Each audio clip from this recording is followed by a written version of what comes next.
All right. Hi, everybody. I'm Gary Brotman. I look after Qualcomm's AI initiative, software and hardware. And if you're not familiar with Qualcomm, based on the phone that you have in your pocket, we have a tradition of kind of pushing the boundaries of compute, especially at the edge, mobile specifically, but also moving into the IoT. And what I'd like to share with you today is how we see the IoT evolving. I think Gotti was talking earlier about some data about the number of connected devices that you'll see in the marketplace. I think he mentioned somewhere in the order of 100 billion, which is very possible in terms of a device having a connection. But what we look at is, when is the time frame when devices will connect with each other? When are devices and the connectivity between the devices, the intelligence and the data sharing, when is that going to be seamless? And we see that kind of the forecast of about 20 billion devices that are connected to each other. Again, not just one-to-one to the cloud, but connected to each other in just a 3-year time span. So two key factors that we focus on when it comes to making the IoT kind of a reality, and we've been talking about the IoT for probably the past, I don't know, since I was at Qualcomm, it's at least 7 years. There are two key factors. One is the connectivity and making connectivity seamless, and with future technologies like 5G, and then intelligence. We have, over the past few years, spent a lot of time taking R&D technology, bringing out into the commercial side of the house, and applying it to every vertical that we currently work with. So these two keys are going to make the IoT, in our view, kind of realize its full potential: intelligence and ubiquitous connectivity. So on the intelligence side, you're hearing a lot at this conference about deep learning, machine learning, AI. In fact, if we actually cataloged how much or how many times those buzzwords were used, we could all go get massively drunk together for free if we got a drink for every time those terms were used. Today, most of this intelligence sits in the cloud. If you're using a device that calls up to the cloud to bring you a request, if you're talking to, let's say, the Amazon Echo, or if you're using Google Photos, you're putting stuff up into the cloud. Oh, I'm gonna hit the wrong one. There we go. So we see a migration of intelligence going from the cloud to edge-based devices, so that a device on its own can provide a consumer or an enterprise with a specific utility and benefit without having to call home. You get ultra-low latency. Consumers don't necessarily want to share all their data in the cloud because of privacy reasons, and there's no reason why a device should have a tether to provide a benefit or a utility to a consumer and user. And why is this happening? Well, if you've been doing anything with respect to the internet and devices around you, data is here in abundance. There's more data to derive insights today than there ever has been, and tomorrow there will be even more. You also have processor capability, hardware that used to reside in mainframe computers, but now it fits in your pocket, or it fits in a thermostat that sits on the wall in your home. And then there's software, and specifically in the world of AI and machine learning, you have algorithms that have been sitting waiting for data and processing capability to really stretch their legs. Algorithms have been around for 30 years. And if you look at the software components specifically, IDC estimates that today 1% of software developers are using cognitive technologies in their work, and it's irrespective of market segment. But in just 2 years, that number will surpass 50%. So looking at the pace of development, the pace of movement in this space, it's real. This isn't hype, and this is really part of what's going to fuel real IoT advancement.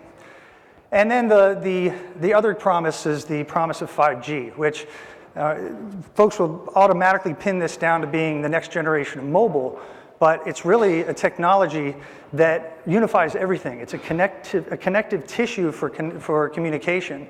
And it's irrespective of the market segment or the device segment. Every device enabled with 5G can communicate seamlessly, and from an intelligence standpoint, the sharing of data and the sharing of intelligence and thoughts and ideas and learnings that you get from the world around you, or the device gets from the world around them, will be that much more efficient. So I've got a couple of use cases that I'll share with you. One is near and dear to my heart because before I did all this stuff, I was actually in the music business. And one of the things that I found when I was moving into the digital world as a consumer was that when MP3s became all the rage, the experience of music disappeared. And for consumers to value music and content, they really need to have that experience brought back to them.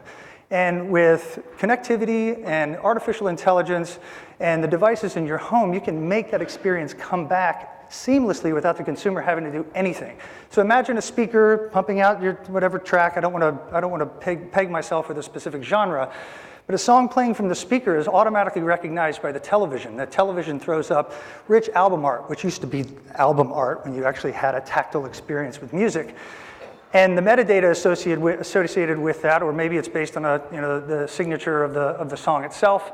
And then the light bulbs in the home then participate in that conversation and experience, again, automatically. So the genre tag on the music can determine whether the light should be red or purple or green. But these are all devices in my proximal network that are now having a conversation, delivering some experience to me, a true experience that is truly, I guess for me, would be breathtaking.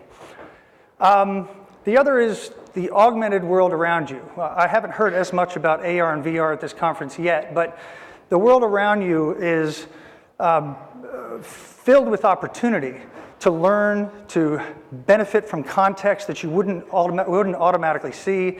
With computer vision and machine learning on devices, being able to identify the real world around you. Looking at text, let's say a sign in front of a cafe or a street sign. I don't want to have to walk across the street to read the menu from that restaurant. I'd rather just have it pop up on my phone or have it show up on the lens of my AR glasses, recognizing people, distinguishing activities, that overlay that's in front of you. All of this is made possible by a higher level of intelligence and the connectivity that comes alongside of it. So I guess there's two last slides, and I'll just kind of summarize this quickly. The promise of the IoT, specifically going back to that comment about is it hype or is it real? I think it's very much real, but what's going to make it truly real and valuable is when every device is connected, every device is sharing ideas, every device is taking the learnings that it has and sharing them with other devices so that you as a consumer or someone as a business can say, okay, I don't have to spend as much time focusing on all the details. The devices around me are going to be able to provide me with insights and utility. And it goes from your proximal network in the house, moving out to the smart city and beyond. So I guess in summation, if you go back to the original diagram, you have today all these things, these disparate things that have their little clouds and their little connections. But to make this interesting and where it's going, starting today and into the relative near future in the next 2 to 5 years, is that intelligence and that connectivity moving out to the edge, all devices talking to each other, sharing data, sharing key learnings. This is really what the promise of the IoT was all about. And I guess the summation of this is that with all of this, there really aren't any boundaries. So on that, I will close.